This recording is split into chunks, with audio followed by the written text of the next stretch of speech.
గీతంగా జయ జయ హే తెలంగాణ, రాష్ట్ర చిహ్నం తెలంగాణ తల్లి విగ్రహాల్లో మార్పులు. టీఎస్ ఇకపై టీజీ ఆమోదం తెలిపిన రాష్ట్ర కేబినెట్. 500 రూపాయలకే సిలిండర్, 200 యూనిట్ల లోపు ఫ్రీ కరెంట్ స్కీమ్లకు బీసీ కులగణనకు గ్రీన్ సిగ్నల్. ఈ నెల 8 నుంచి అసెంబ్లీ సమావేశాలు, 10న బడ్జెట్, త్వరలోనే మెగా డిఎస్సి. వివరాలు వెల్లడించిన మంత్రులు శ్రీధర్ బాబు, పొంగులేటి శ్రీనివాస్ రెడ్డి. అందేశ్రీ రాసిన జయ జయ హే తెలంగాణ జననీ జయ కేతనం గీతాన్ని తెలంగాణ రాష్ట్ర గీతంగా రాష్ట్ర కేబినెట్ ఆమోదించింది. రాష్ట్ర చిహ్నం తెలంగాణ తల్లి విగ్రహంలోనూ మార్పులు తీసుకురావాలని నిర్ణయించింది. వాహనాల రిజిస్ట్రేషన్లు, ఇతరత్ర వంటి వాటికి సంబంధించి టీఎస్ ను టీజీగా మారుస్తూ ఆమోద ముద్ర వేసింది. 6 గ్యారంటీల్లో 500కే గ్యాస్ సిలిండర్, 200 యూనిట్లలో ఉచిత కరెంట్ స్కీమ్లకు కూడా గ్రీన్ సిగ్నల్ ఇచ్చింది. ఈ నెల 8 నుంచి అసెంబ్లీ సమావేశాలు నిర్వహించాలని నిర్ణయించింది. 10న ఉభయ సభల్లో బడ్జెట్ ను ప్రవేశపెట్టనున్నారు. 500కే గ్యాస్ సిలిండర్, 200 యూనిట్లలో ఉచిత కరెంట్ స్కీమ్ల అమలు ఎప్పటి నుంచి అనే దానిపై అసెంబ్లీ సమావేశాల్లో సీఎం రేవంత్ ప్రకటన చేయనున్నారు. 65 ప్రభుత్వ ఐటీఐ కాలేజీలను అడ్వాన్స్ టెక్నాలజీ సెంటర్స్ గా అప్గ్రేడ్ చేసేందుకు కేబినెట్ ఓకే చెప్పింది. ఖైదీల క్షమాభిక్షతో పాటు హైకోర్టుకు 100 ఎకరాల భూ కేటాయింపులు, బీసీ కులగణనకు కూడా రాష్ట్ర కేబినెట్ ఆమోద ముద్ర వేసింది. సెక్రటేరియట్ లో ఆదివారం సీఎం రేవంత్ రెడ్డి అధ్యక్షతన కేబినెట్ సమావేశం జరిగింది. సాయంత్రం 5 గంటల నుంచి 9 గంటల వరకు జరిగిన ఈ భేటీలో అనేక విషయాలపై చర్చించారు. పలు ప్రతిపాదనలకు ఆమోదం తెలిపారు. ఇక్కడ ఒక్కసారి జయ జయ హే తెలంగాణ, ఇంత అద్భుతమైన పదాలు కూర్పు కేసీఆర్ తోనే కాదు.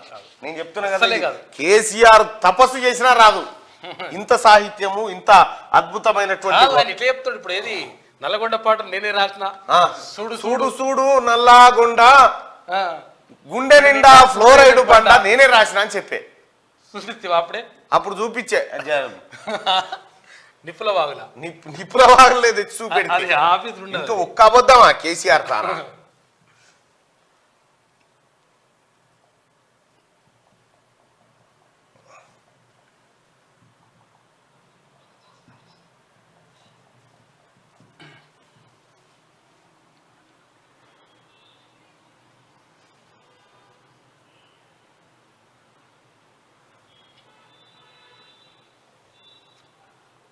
ఇదేందో మళ్ళా ములికివాయ గిలికివాయ అని నేనే రాసినాను మళ్ళీ చెప్తున్నాను.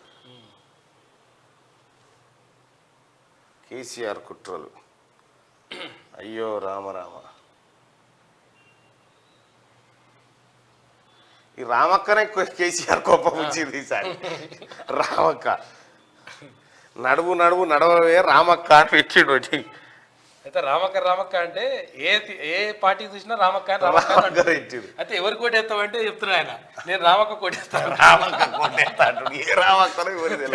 అయితే కేసీఆర్ అసలు ఆ పాట రాసింది కోదార్సీనో ఎవరో రాసిరు ఉందా?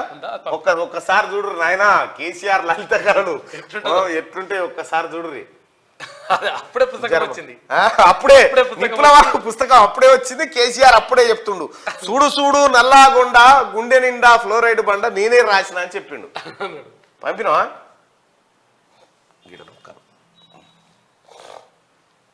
కేసీఆర్ పాట, కేసీఆర్ అంతా కాపీ పేస్టే. కేసీఆర్ ఏది మంచిగుంటే అది నాదే అంటాడు. కేసీఆర్ నేనే పుట్టించిన దీన్ని అని చెప్తాడు. పంపినా అది నేనే పుట్టించినా దానికి జన్మనిచ్చింది నేనే అని చెప్తాడు. ఏది మంచిగుంటే, ఎక్కువ సపోర్ట్లు దేనికి వస్తే అది నాదని చెప్తాడు కేసీఆర్. ఇంకా అనేక 70-80 వేల పుస్తకాలు ఎందుకు చదివినో నాకే తెలియదు అంటాడు. మీకు తెలియదు ఇంకో అంటాడు. ఏం చెప్తాం కేసీఆర్ గురించి, ఎంత చెప్పినా తక్కువ. ఇగో ఒక దోస్త్ కాల్ చేసి చూద్దాం. హలో హలో నమస్తే, బాగున్నా? ఎవరు? కిరణ్. హలో కిరణ్. నమస్తే అన్న, బాగున్నారా? నమస్తే అన్న, బాగున్నానే. బాగున్నానా అన్న? మీ పాటలంతా నాకు చాలా ఇష్టం అన్న, మీ పాటలు అంటే. అన్న నల్లగొండ జిల్లా గురించి ఒక పాట పాడినారు మీరు. అవునన్నా. చూడు చూడు నల్లగొండ గుండె నిండా ఫ్లోరైడ్ బండ అని. అవునన్నా. ఫ్లోరైడ్ సమస్య మన నల్లగొండ జిల్లాలో ఫ్లోరైడ్ సమస్య గురించి పాట పాడిరేనా? అవునన్నా. నాకు అదంటే చాలా ఇష్టం. నా కోసం ఆ పాట పాడాలన్నా మీరు. తప్పకుండా అన్న, వినిపిస్తాను. ఓకేనా? Thank you so much Kiran గారు. బాయ్. పటిమేలు ఉన్నటువంటి అంటే నిజాంకు వ్యతిరేకంగా పోరాడిన ఆ గడ్డలో స్వాతంత్రం వచ్చి 64 ఏళ్ళు ఎక్కడో నీళ్ళు తీసుకొచ్చి అక్కడ ఇవ్వాల్సిన అవసరం ఉంది. తలాపున అక్కడ విషపు నీరు నిజానికి అక్కడ పోయి చూసి పాలకులు ప్రజల అవసరాలను ప్రకృతి ఒడి అక్కడ ఇచ్చింది. గొప్పతనంగా రాసుకున్నారు గుట్ట నల్లగొండ. అదే వీరత్వం ఓకే, ఆ వీరత్వం ఏమైంది? కనీసం ఇక్కడ మంచినీళ్ళు పోయలేదు అని చెప్పి నేను ప్రశ్నిస్తూ నా జిల్లా మీద పాట రాసుకున్నాను. నిజానికి కూడా అది నాకు ఇప్పటికి కూడా అనిపిస్తుంది ఆ పరిస్థితి చూస్తే. ఎందుకంటే ఎవరు చేసిన పాపం ఇది. పాడే కుండ నిండా ఫ్లోరైడ్ బండ చూడు చూడు నల్లగొండ, కుండ నిండా ఫ్లోరైడ్ బండ ఒక్కలంకర రాసింది ఈయన. ఇదేంది ఎందుకండి నాకు అర్థం కాదు. కాంగ్రెస్ పార్టీకి కాళేశ్వరం చెప్పుకున్నదేమో బాతాల పోసేటి నేనే రాసిన అని చెప్పుకున్నాడు. గంత బటివాయి. ఇక ఇక్కడ నిన్న తెలంగాణ రాష్ట్ర కేబినెట్ కీలకమైన నిర్ణయాలు తీసుకుంది. ఆ రాష్ట్ర చిహ్నం తెలంగాణ తల్లి విగ్రహంలోనూ మార్పులు తీసుకురావాలని నిర్ణయించింది. వాహనాల రిజిస్ట్రేషన్లు ఇతరత్ర వంటి వాటికి సంబంధించి టీఎస్ ను టీజీగా మారుస్తూ ఆమోద ముద్ర వేసింది. 6 గ్యారంటీలోని 500కే గ్యాస్ సిలిండర్ 200 యూనిట్లలో ఉచిత కరెంటు స్కీములకు కూడా గ్రీన్ సిగ్నల్ ఇచ్చింది. ఈ నెల 8 నుంచి అసెంబ్లీ సమావేశాలు నిర్వహించాలని నిర్ణయించింది. 10న ఉభయ సభల్లో బడ్జెట్ ప్రవేశపెట్టనున్నారు. 500కే గ్యాస్ సిలిండర్ 200 యూనిట్లలో ఉచిత కరెంటు స్కీముల అమలు ఎప్పటి నుంచి అనే దానిపై అసెంబ్లీ సమావేశాల్లో సీఎం రేవంత్ ప్రకటించనున్నారు. 65 ప్రభుత్వ ఐటీఐ కాలేజీలను అడ్వాన్స్డ్ టెక్నాలజీ సెంటర్స్ గా అప్గ్రేడ్ చేస్తూ కేబినెట్ ఓకే చెప్పిందంటూ, అలాగే ఖైదీలకు కూడా క్షమాభిక్ష పెట్టడానికి కేబినెట్ ఆమోదం తెలిపింది. బీసీల కులగణన అత్యంత కీలకమైనటువంటి నిన్న కేబినెట్ సమావేశం. ఆదివారం సెలవు దినం కూడా కేబినెట్ సమావేశంలో తీసుకున్నటువంటి నిర్ణయాలు హ్యాట్సాప్ చేయాలి.